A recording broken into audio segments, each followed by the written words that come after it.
1절서부터 16절까지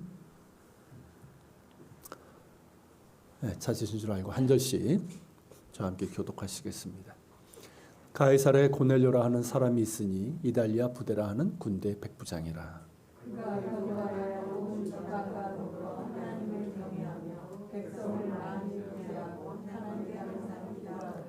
아론은 제9시쯤 되어 환산 중에 밝히 보매 하나님의 사자가 들어와 이르되 고넬료야 하니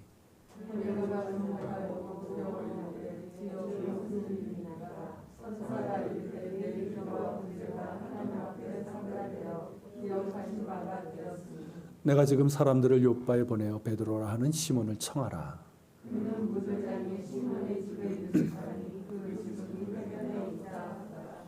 마침 말하던 천사가 떠나매 고넬료가 집안 하인 둘과 부하 가운데 경건한 사람 하나를 불러 이튿날 그들이 길을 가다가 그 성에 가까이 갔을 그때 베드로가 기도하려고 지붕에 올라가니 그 시각은 제6시더라.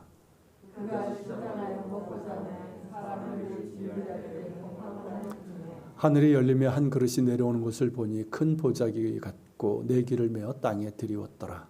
그 안에는 땅에 있는 각종 네발같이 짐승과 기는 것과 공기는 아닌 것들이 있더라.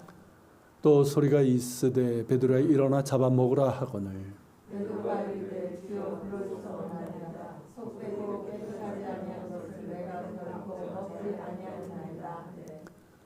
또 두 번째 소리가 있으되 하나님께서 깨끗하게 하신 것을 내가 속되다 하지 말라 하더라.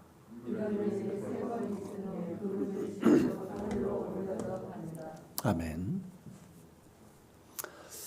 사도행전의 중심 사건으로 보통 세 가지를 얘기합니다. 그 첫째는 성령 강림으로 인해서 교회가 세워진 것이고요. 둘째는 박해자였던 사울이 회심하게 된 사건입니다. 그리고 세 번째는 이방인 고넬료가 이제 세례를 받고 그때 이제 방언이 임했고 그로 인해서 교회가 공식적으로 이방인 선교를 이제 확인하게 된 이 사건입니다. 그러니까 교회가 세워지고 사울이 회심하고 고넬료가 세례를 받고 방언을 받은 성령을 받은 이 사건이에요.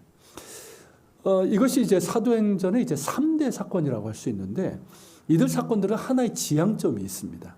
그러니까 즉 별개의 그런 사건들이 아니라 하나의로 이렇게 이어지면서 확장되는 지향점을 갖고 있다는 것이죠. 그것은 다름 아니라 예수님께서 말씀하신 대로 내 반석 위에, 그죠? 이 반석이 내 교회를 세우라고 말씀하셨잖아요. 말씀하신 대로 교회가 세워지고 교회를 통해서 복음이 예루살렘과 유다를 넘어 사마리아와 땅끝까지 전해지는 그런 방향으로 나아가고 있다는 것이죠. 이것을 보더라도 사도행전의 주인공은 누굽니까? 예수님이시고 또 선교의 주체 역시 주님이시라는 것을 우리가 보게 됩니다. 부활 승천하셔서 하나님 보좌 우편에 계셔서 다스리시고 그리고 행하시는 주님의 선교의 역사인 거죠. 더불어서 교회가 그런 주님께 어떻게 순종했는지 그리고 사도들과 그리스도인들이 어떻게 자신을 주님께 드렸는지 하는 걸 보여주는 것이 바로 사도행전입니다. 그래서 감동적이고 은혜가 되는 것이고 또한 우리에게 도전이 되는 것이죠. 이처럼 선교의 주체는 주님이십니다. 그래서 선교를 이제 하나님의 선교, 라틴어로 이제 미시오 데이라고 하는 것이죠. 그 선교의 자리에 우리를 부르셨습니다. 할렐루야. 몇몇 사람만 부르신 게 아니라 우리 모두를 그 선교 자리로 부르신 거예요. 우리를 그 영광의 자리로 부르신 것이고 우리를 통해서 하나님 나라 확장을 이루어 가시는 것이죠. 참으로 영광스럽고 감사한 일입니다. 그런데 이 하나님의 선교, 하나님의 역사에 있어서 걸림돌이 있어요. 뭘까요? 뭐 여러 가지 얘기할 수 있겠지만 그 중에 큰 것은 우리의 굳은 생각입니다.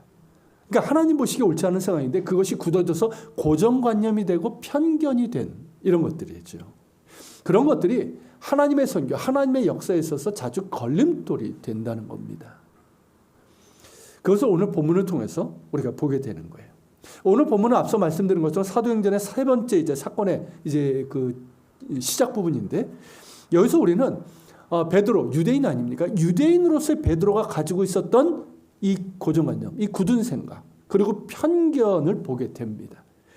일단 이제 본문은 가이사랴서부터 시작해요. 고넬료 가이사랴에 고넬료라는 이제 사람이 있었고, 이 사람은 이탈리아 부대라고 하는 이 로마 군대 백부장이라고 소개를 하고 있습니다. 가이사랴는 지도에서 보시는 것처럼 요빠 보시고 위에 가이사랴 있죠. 요빠에서 북쪽으로 약 48km 정도 떨어진 곳에 있는 항구 도시입니다.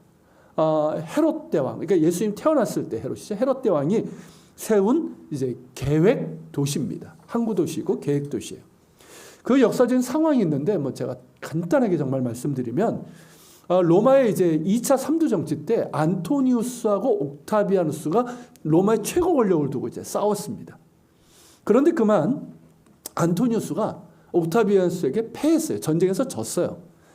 이제 옥타비아누스가 이제 로마의 최고 권력자가 되고 이후에 첫 번째 황제가 됩니다. 그가 이제 우리 마태복음에 나오는 가이사 아우구스투스라고 하는 그 사람이에요. 그런데 이제 헤롯은 누구 편에 섰었냐면 안토니우스 편에 섰던 거예요. 그러니까 어떻게 됩니까? 줄이 끊어진 거예요. 뭐 정치에서는 줄을 잘 잡아야 된다며요. 그 줄이 끊어진 거예요. 그러니까 옥타비아누스의 정적 편에 섰기 때문에 자신의 왕위는 물론 자기의 생명조차도 장담할 수 없는 그런 상황이 된 겁니다. 그런데 헤롯이 이제 이 정치적인 계산이 굉장히 빠른 사람이잖아요. 그러니까 어떻게 하냐면 승리한 후에 이 지중해 있는 로도스 섬에서 잠시 쉬고 있는 옥타비아누스에게 찾아갑니다. 그래서 거기에 엎드리고 이실 직고해요. 그러면서 이 종은 주인님의 것이오니 죽이든 살리든 처분대로 해달라고 청합니다. 옥타비아누스 딱 보니까 이용할 만한 충분한 가치가 있는 거예요. 역시 정치적인 계산이죠. 그래서 이제 그를 살려줄 뿐만 아니라 그의 왕위, 그러니까 유대인으로서의 왕위를 계속 유지해주고 뿐만 아니라 안토니우스가 클레오파트라 사랑에 빠졌었잖아요. 그때 이제 여리고 같은 그 도시들을 선물로 줬는데 그걸 다 헤롯에게 돌려줍니다. 헤롯이 어땠을까요? 성은이, 그죠? 너무 감복해가지고 이 옥타비아누스에게 정말 충성할 것을 다짐을 하게 됩니다. 그러면서 황제에게 바치는 도시를 세웠는데 그게 바로 가이사랴예요. 그러니까 그의 이제 정말 충심이 담겨 있기 때문에 얼마나 크고 웅장하고 화려하게 지어졌는지 모릅니다. 로마 황제를 보통 이제 가이사, 정확히 이제 케이사르라고 하는데 그 칭호로 따서 케이사랴, 우리 성경엔 가이사랴라고 되어 있어요. 그러니까 가이사를 위해 이 뜻이에요. 황제를 위해 바쳐진 그런 도시라는 의미입니다. 자, 여러분 뭐 잠깐 화면을 보시면 이게 이제 항공사진이에요. 유적지입니다. 가이사랴 유적지. 지금 발굴된 유적지만 해도 굉장히 규모가 큽니다. 이거 이제 저기 이제 해변 쪽에 나와 있는 바위 쪽이 로마 총독이 머물렀던 관저고 그 뒤에 이제 원형장 있죠. 그리고 요거는 이쪽에서 본 저기 이제 항구 쪽 십자군 성체도 있었고 이런 지역. 굉장히 아름답고요. 정말 저기는 너무 멋있는 곳이에요. 자, 이게 이제 복원해 놓은 그림입니다. 굉장히 규모가 컸습니다. 로마 범선도 들어올 수 있고 그 규모가 우리의 상상을 초월하는 그런 곳이에요. 자, 이렇게 이제 이 가이사랴는 지중해를 통해서 로마 바로 연결이 됐기 때문에 이 총독이 거기에 머물렀고 그래서 예루살렘이 수도였지만 실제적인 행정 수도는 가이사랴였어요. 그리고 이제 유다는 물론 이 근동 지방도 이제 다스릴 수 있는 곳이기 때문에 로마에 있어서 핵심 도시 중에 하나였습니다. 그렇기 때문에 이 가이사랴에는 로마 총독이 이제 주로 머물렀던 것이고 그리고 이 가이사랴에 주둔한 이 군대는 뭐 변방에 있는 그런 부대가 아니라 로마의 정예 부대가 머물렀고 그리고 이제 그 장교들 역시 엘리트들이 거기에 머물렀던 거예요. 그 중에 한 사람이 누굴까요? 고넬료인 거예요. 이 고넬료를 이제 백부장이라고 하는데 휘하에 이제 100명의 이제 부하가 있다는 것이죠. 그리고 이제 우리 오늘날로 하면 중대장급에 해당하는 그런 직급인데 보통 이제 군대의 그 꽃이 중대장이라는 얘기를 하더라고요. 로마 군대 역시 가장 핵심은 이 백부장이었습니다. 그런 사람이었어요. 그런데 이제 고넬료에 대해서 좀 특이한 소개가 이어집니다. 2절이죠. 자, 2절에 보면 뭐라고 되어 있습니까? 그가 경건하여 온 지방과 더불어 하나님을 경외하며 백성을 많이 구제하고 하나님께 항상 기도하더니. 좀 특이하지 않습니까? 이 사람은 유대인이 아니에요. 로마 사람이에요. 이방인이에요. 그런데 그가 경건하여 그뿐만 아니라 온 집안과 더불어 하나님을 믿고 경외하게 되었다는 겁니다. 여기에서 우리는 고넬료가 어떤 사람이라는 것을 알 수가 있어요. 이방인이지만 유대교 신앙을 받아들인 사람이라는 걸 알 수가 있는 거예요. 로마 지역에 실제로 이런 사람들이 많았거든요. 근데 이제 남자들의 경우는 이제 유대교로 개종을 하려면 할례를 받아야 되고, 당시 이제 헬레니즘 사회에서는 할례를 받는 것을 굉장히 부끄럽게 여기기 때문에 할례를 거의 받지 않았습니다. 여자들은 뭐 그런 조건이 없으니까 이제 뭐 어려움이 없었지만, 그래서 유대교로 개종한 건 아니지만 유대교 신앙을 받아들이고, 그리고 유대교의 도덕적인 가르침도 받아들이면서 회당 예배에도 참여하는 이방인들이 있었다는 거죠. 이들을 신약성경에서 뭐라고 부르고 있냐면 경건한 이방인이라고 불러요. 경건한 이방인. 자, 고넬료가 그런 사람이었고 자신뿐만 아니라 온 가족이 이제 하나님을 믿게 된 거죠. 그러면서 이제 경건한 유대인들이 그랬던 것처럼 고넬료는 구제도 많이 했습니다. 그러니까 자기의 이제 재물을 가난한 사람들 돕는데 많이 썼다는 것이죠. 그리고 하나님께 항상 기도를 하는 사람이었어요.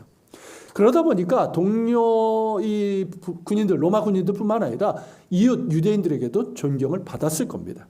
이날도 기도하던 중이었어요. 그러니까 3절에 보면 제9시라고 했는데 저 오후 3시입니다. 유대인들이 하루에 3번 기도하잖아요. 경건한 유대인들. 그러니까 그걸 따라서 그렇게 기도하는 사람이었다는 거죠. 그렇게 기도하던 중에 환상을 보게 되는데 하나님의 사자가 그가 기도하던 방에 들어와서 그의 이름을 불렀습니다. 놀랐죠. 두려움 가운데 주여 무슨 일입니까? 라고 그렇게 말합니다. 이에 천사가 내 기도와 구제가 하나님 앞에 상달되어 기억하신 바 되었다라고 말합니다. 저는 이 말을 보면서 참, 여러분 이 복음서에 보면 예수님께 칭찬받은 이방인들이 있었죠. 그죠? 이스라엘에서 이만한 믿음을 보지 못했다 하는 그런 이방인들이 있어요. 그 믿음과 선행을 보시고, 고넬료 역시 그런 사람인 거죠.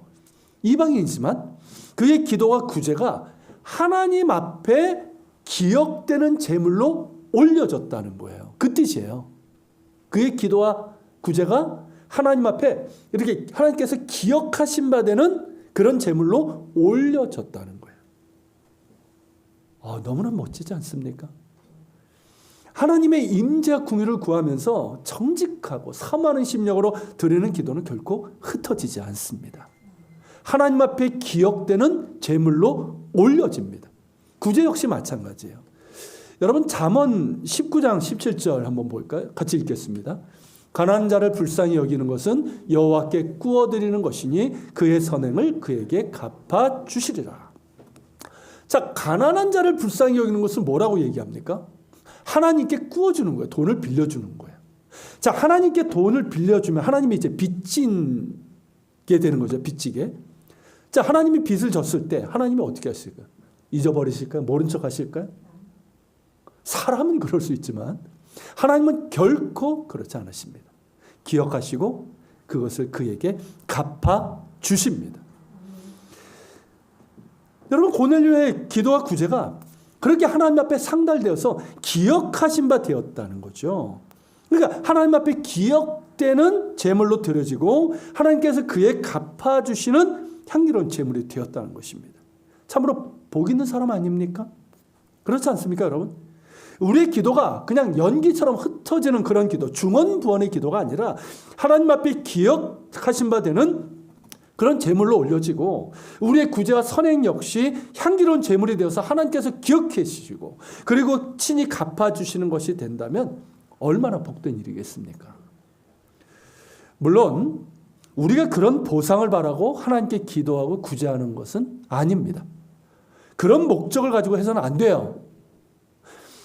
보상을 바라고 해서는 안 된다는 겁니다. 그건 우상숭배와 똑같은 거예요. 근데 그런 분들이 의외로 많더라고요. 우리는 왜 기도합니까? 우리가 기도하는 것은 뭐냐면 하나님이시기 때문에 기도하는 거죠. 맞죠? 할렐루야?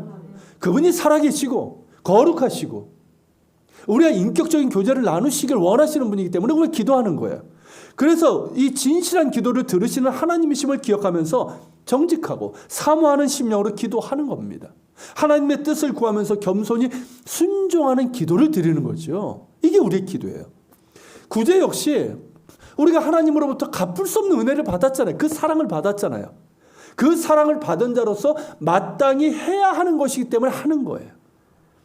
내가 있어서 그냥 베푸는 것이 아니라, 선심 쓰듯이 베푸는 것이 아니라 주님의 사랑으로 그를 정말 긍휼히 여기면서 섬기는 것입니다. 이게 우리의 구제란 말이죠.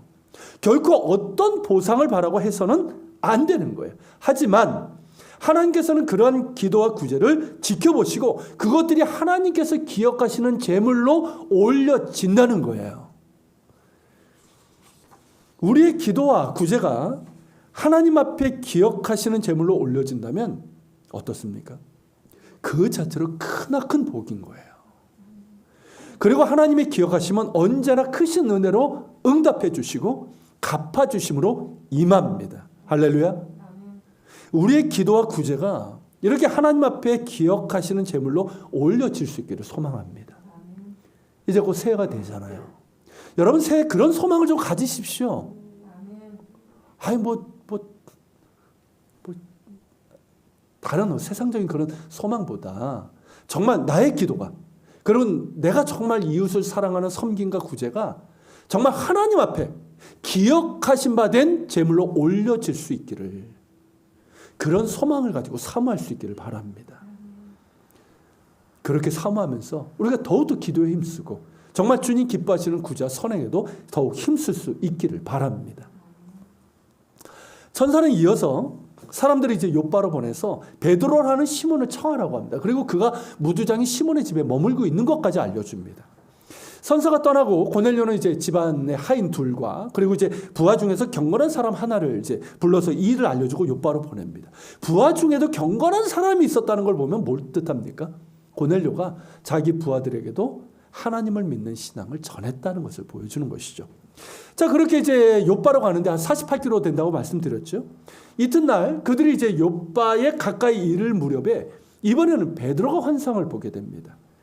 제6시, 그러니까 정오입니다. 정오에 이제 지붕에 올라갔고 기도를 끝내고 나니까 어떻습니까? 시장할 타임이에요. 그래서 이제 음식을 준비하고 있었어요. 그런데 그때 환상을 보게 됩니다. 하늘이 열리고 한 그릇이 내려오는데 큰 보자기 같고 네 구탱이가 이렇게 줄로 메어져 있어요. 그러니까 낙하산이죠. 낙하산을 뒤집어 놓은 그런 형태라고 생각하시면 될 것 같아요. 자, 그 안에 뭐가 있었습니까? 각종 네 발을 가진 짐승과 바닥을 기는 파충류와 새들이 담겨 있었어요. 즉 그 보자기 안에 개, 돼지, 물개, 뱀, 도마뱀, 독수리 등등의 이런 짐승이 있었다는 겁니다. 그런데 이어서 들리는 음성이 베드로야, 일어나 잡아 먹으라는 것입니다. 우리나라 남자였으면 아이 감사합니다 주님 하면서 잡아 먹었겠지요. 안 그렇습니까?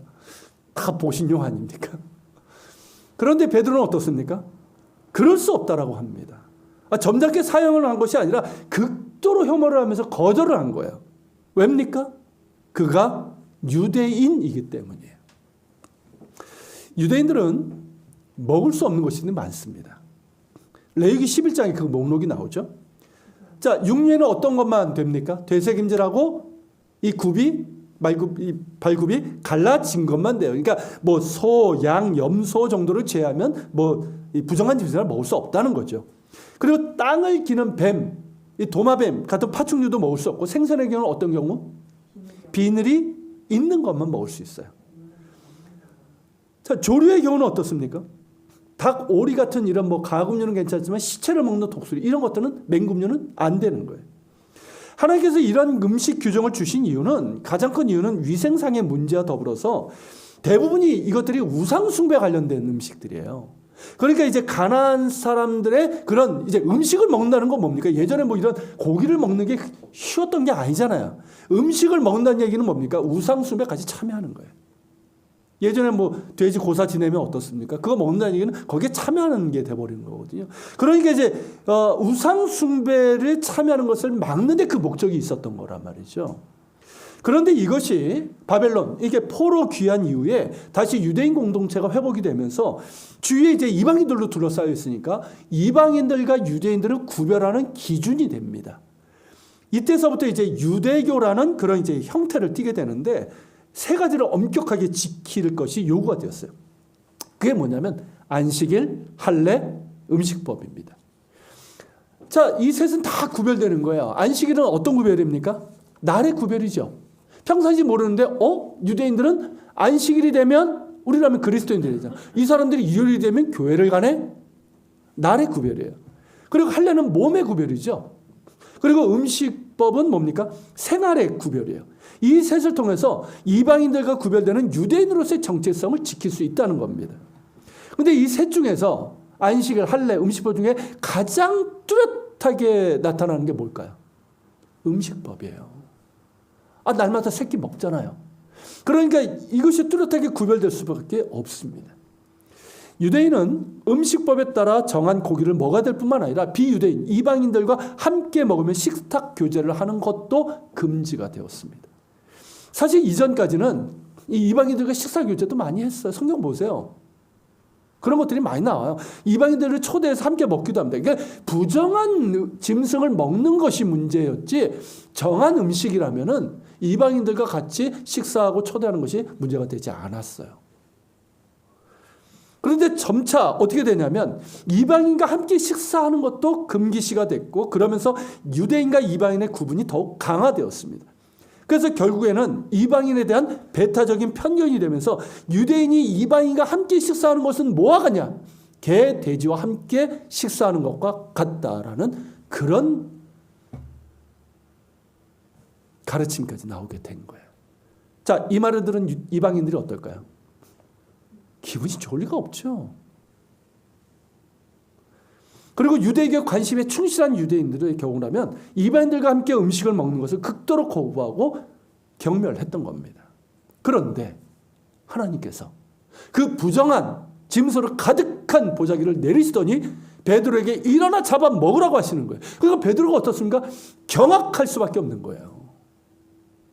다른 사람이 아니고 하나님께서. 자기가 잘못 들었나? 아마 눈이 동그래졌을 거예요. 안 된다고 했습니다. 그냥 한 게 아니에요. 결코 그럴 수 없다고. 저는 지금까지 부정한 음식을 먹은 적도 없고 앞으로도 먹지 않을 겁니다. 라고 그렇게 강경하게 얘기를 한 거예요. 베드로의 생각과 경험으로는 결코 그렇게 그래서는 안 되는 것이었어요.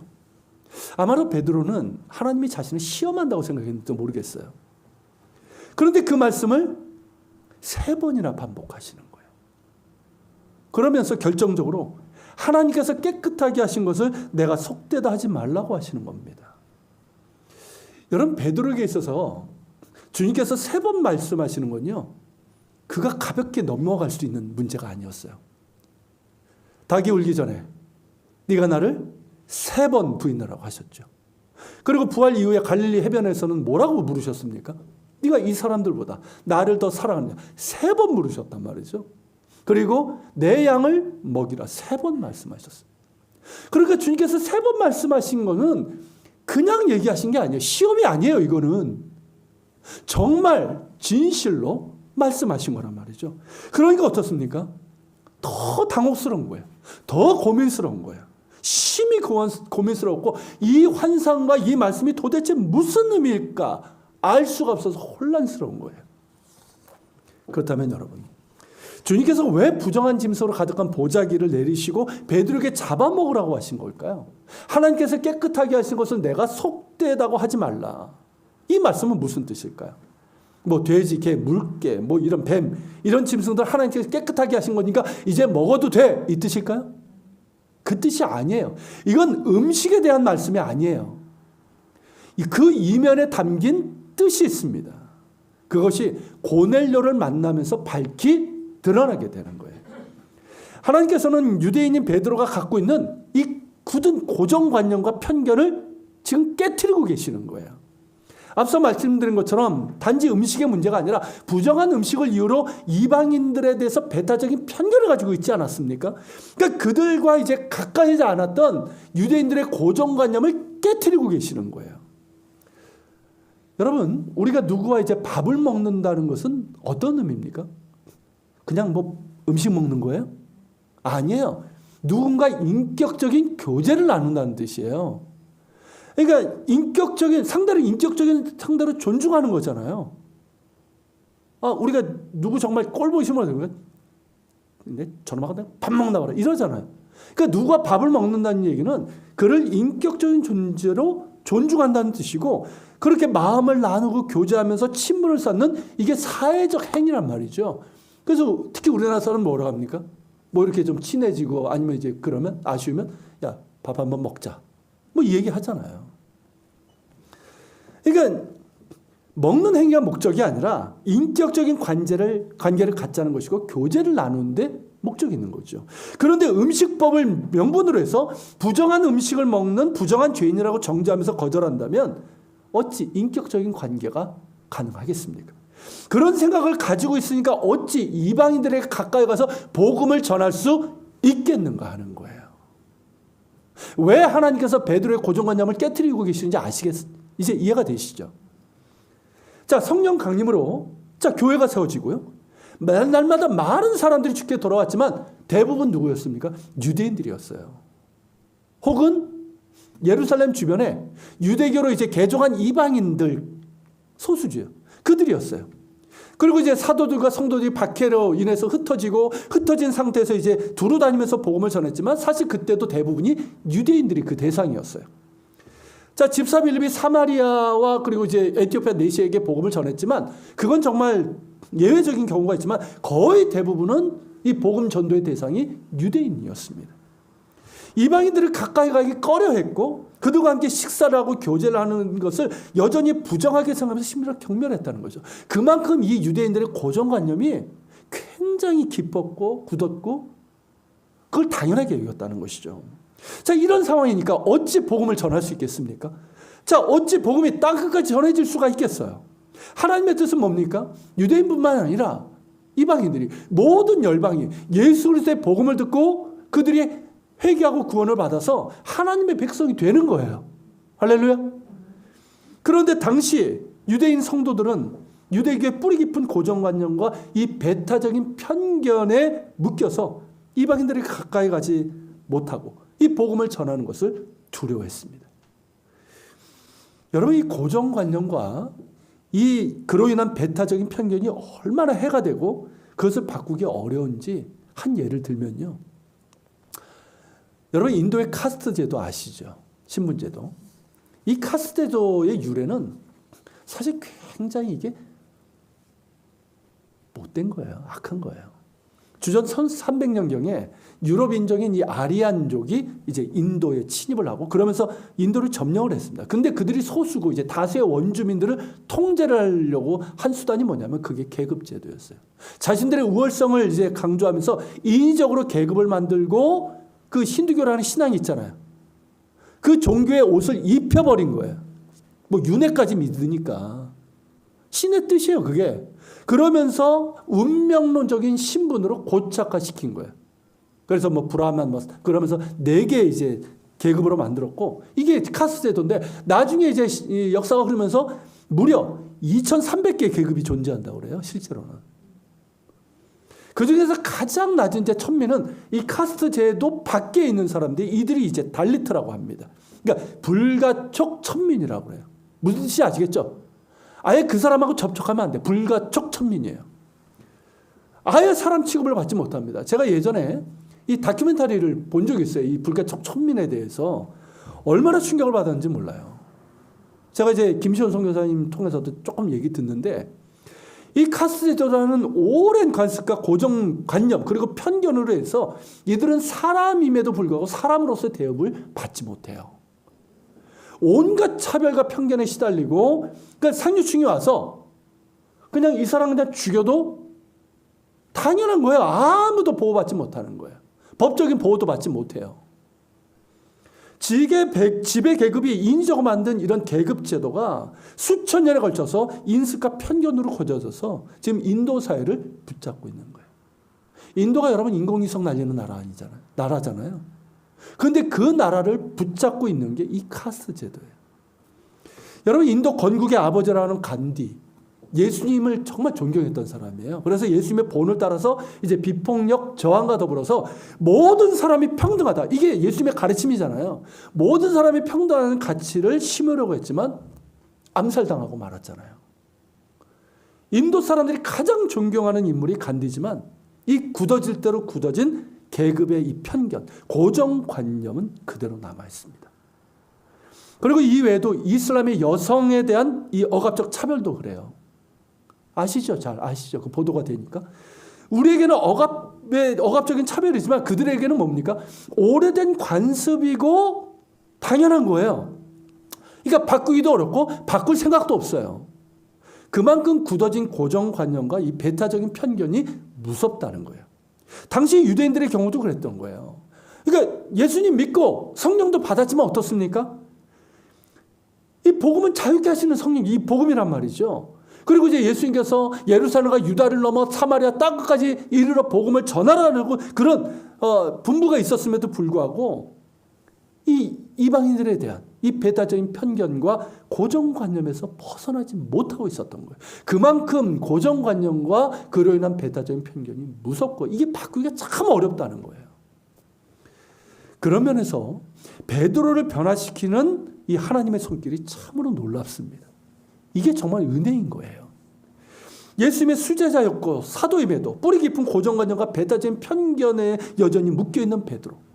그를 고치신 이 사건은 바로 이제 부정한 짐승으로 가득한 보장의 환상이었던 거예요. 가이사랴에서 고넬료를 만나서 그에게 복음을 전하고 세례를 주었을 때 성령이 임하게 됩니다. 이 일로 인해서 베드로는 크게 놀라게 되고 비로소 환상의 의미가 무엇인지를 깨닫게 돼요. 이방인은 개, 돼지와 같은 부정한 존재가 아니라 그래서 거부해야 될 대상이 아니라 하나님의 형상을 따라 지음받은 존재이고 하나님께서 사랑하시는 천하보다 귀한 영혼이라는 것을 깨닫게 되는 거예요. 그들 역시 복음을 듣고 구원받는 것이 하나님의 뜻임을 깨닫게 됩니다. 이를 통해서 예루살렘 교회가 공식적으로 이방인 선교는 하나님의 뜻임을 확인하게 되고 그러면서 이방인 선교가 본격적으로 시작되는 계기가 됩니다. 할렐루야. 이런 변화를 이끌어내셨는데 그 처음이 베드로였던 거예요. 사실 베드로의 굳은 생각을 바꾸신 것은 무두장이 시몬의 집에 그가 머물게 하신 것에서 시작이 돼요.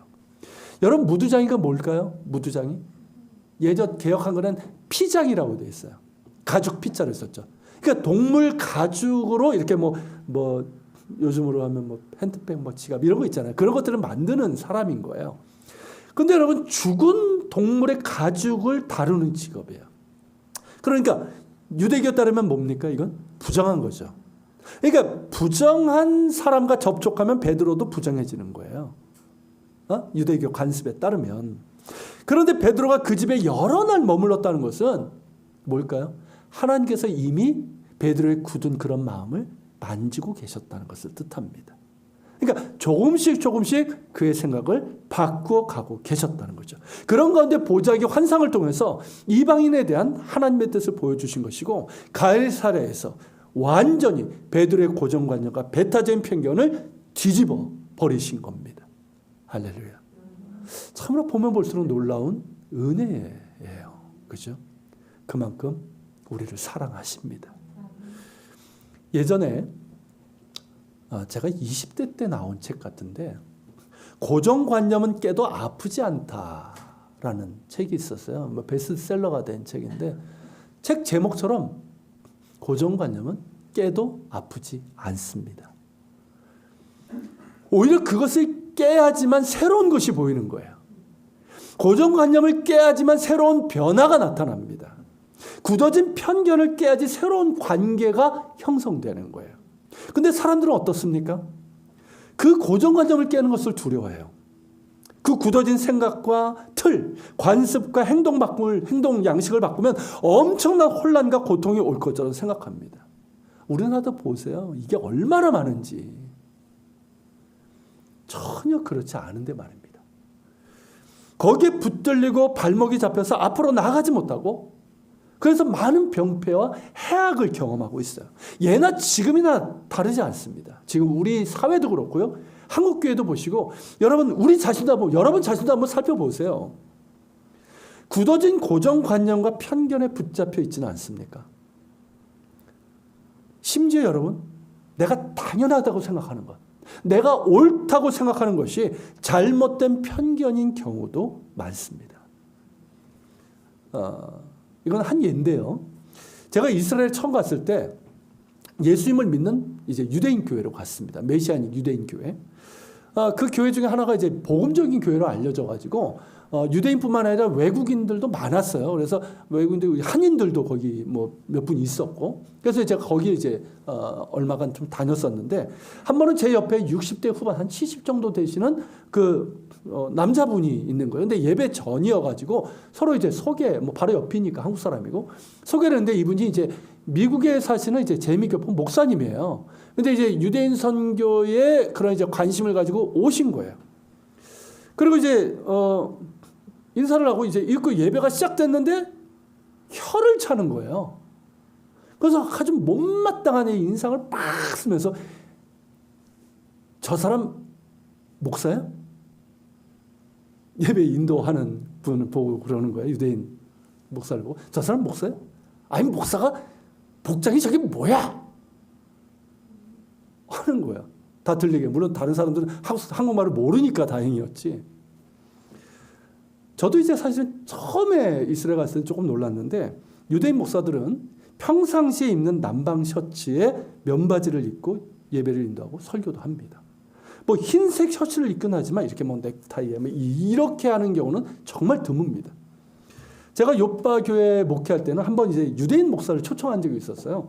근데 어떻게 했냐면 이제 스쿠트 그걸 이제 타고 반바지 이렇게 딱 하고 샌들 딱 하시고 온 거예요. 그리고 그 상태로 그냥 설교했어요.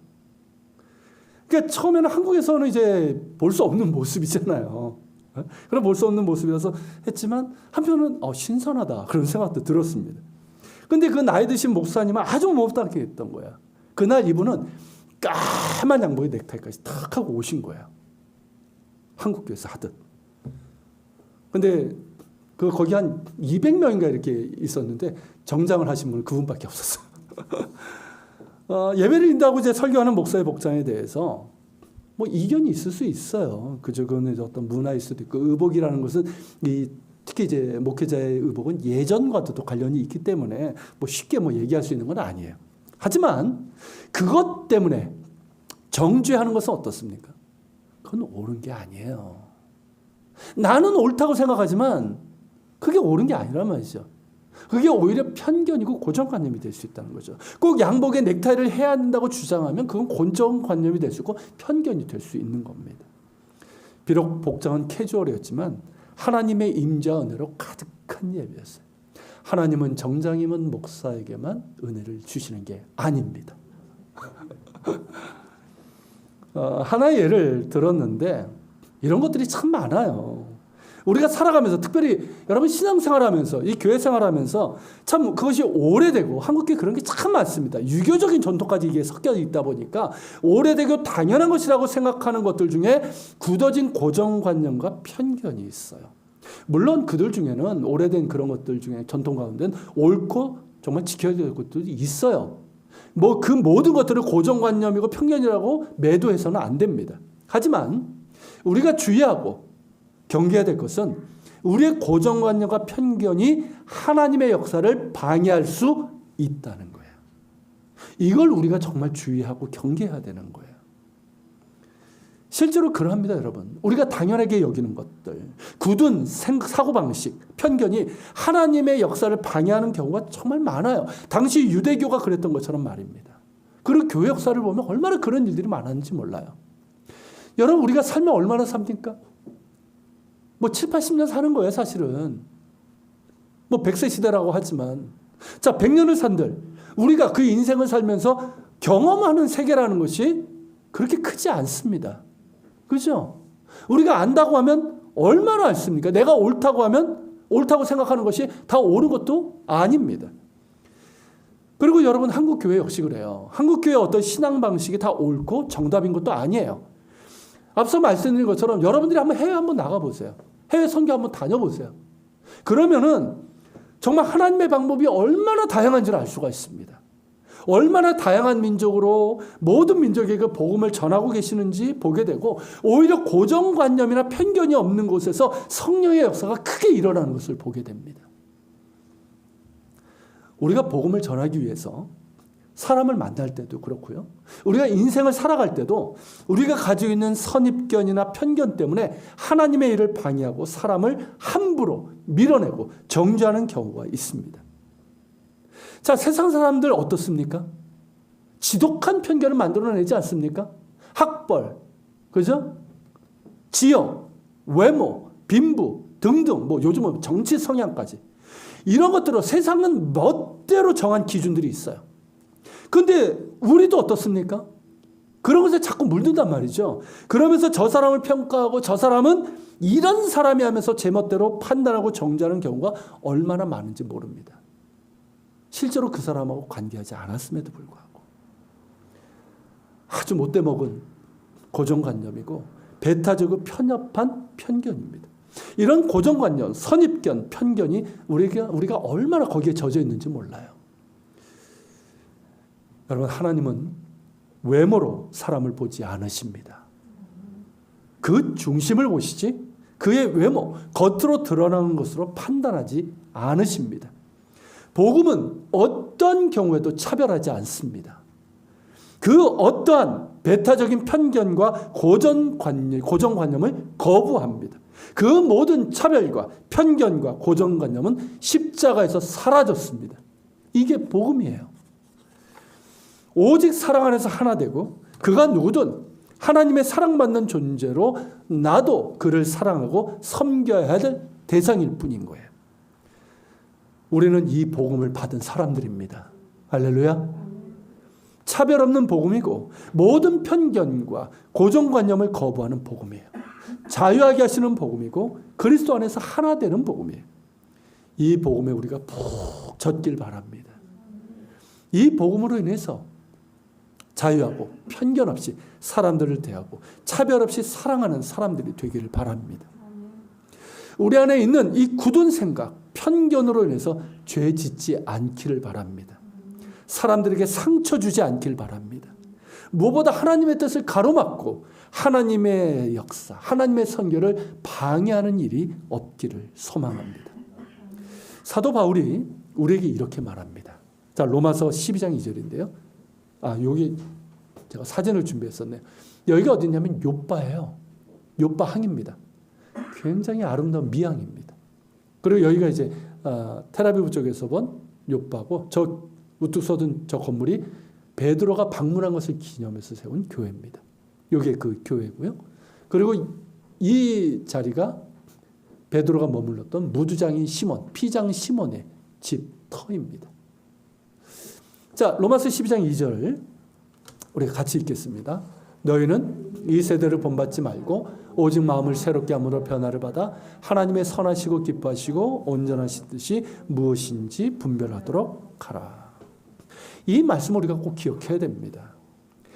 세상이 제멋대로 만들어낸 차별과 편견, 그것을 본받는 자들이 되지 말라는 거예요.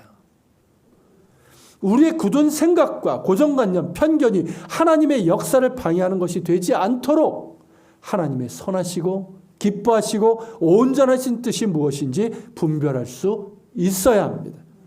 그러기 위해서는 새로워져야 돼요. 우리의 마음이 새로워져야 돼요. 우리의 생각이 새로워져야 돼요. 우리의 가치관이 새로워져야 돼요. 변화돼야 돼요. 우리의 겉사람 어떻습니까? 뭐 바울이 이제 다른 곳에는 우리의 겉사람은 날로 후패해지죠. 그러니까 낡아져요. 늙어져요.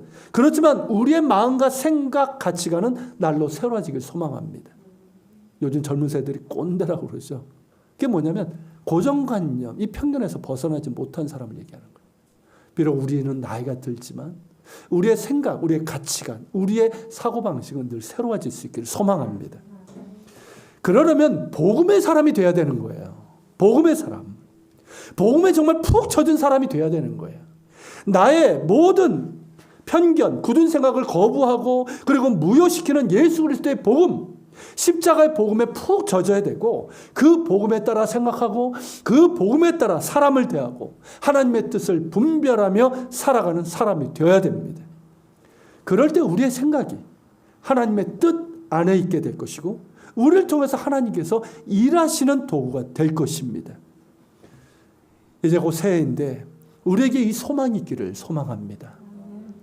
그냥 시간만 새해가 되는 것이 아니라 복음 안에서 새로워지고 복음으로 인해서 우리의 정말 마음이, 우리의 생각이, 우리의 가치관이 날로 새로워지고 하나님의 뜻에 합당한 것으로 변화되는 그런 것을 소망하면서 새해를 맞이했으면 좋겠습니다. 그것이 우리의 소망이 되고 실제로도 그렇게 되는 우리의 삶이 될 수 있기를 축원합니다. 자, 말씀을 기억하면서 같이 기도합시다. 자, 우리가 이제 베드로, 유대인 베드로의 그런 이제 고정관념, 배타적인 편견을 바꾸신 하나님의 손길을 보았습니다. 이것이 베드로만의 문제가 아니라 우리 자신의 문제예요. 또 한국교회 만연한 문제이고 우리 사회도 있습니다. 기도합시다. 주님, 우리를 새롭게 하여 주소서. 이 세대를 본받지 알고 세상이 만들어낸 그런 편견들, 차별, 거기에 휩쓸리지 않고 우리의 마음을 새롭게 하여 주소서. 복음에 푹 젖게 해주시고 우리의 생각, 우리의 가치관, 이 모든 것들을 새롭게 하시고 변화시켜 주셔서 하나님의 온전하시고 선하시고 기뻐하신 뜻이 무엇인지 분별하게 해주시고 그래서 하나님의 뜻을 이루는 도구가 되게 하여 주시옵소서. 우리 같이 기도하며 주님 앞에 나갑시다. 사랑하는 주님, 감사합니다. 오늘 제 말씀을 주시고 감사합니다. 이 말씀을 통해서 하나님 우리를 도와주시고 우리를 새롭게 해주시고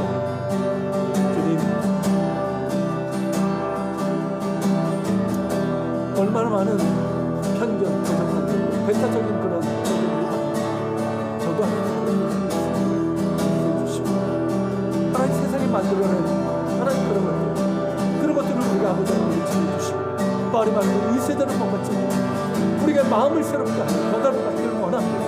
그러기 위해서 복음에 푹 젖기를 원합니다. 복음에 푹 젖어서 정말 복음에 따라 생각하고 복음에 따라 사람을 대하고 복음에 따라 하나님의 뜻을 분별하고 복음에 따라 살아갈 수 있는 우리가 되게 하여 주시기를 원합니다. 그래서 하나님의 선하신 것과 정상을 분별합니다. 하나님의 뜻을, 하나님의 역사를 많이 하는 걸로 그 뜻을 이루어드리는 도구가 되게 하여 주시옵소서. 우리 그러나 함께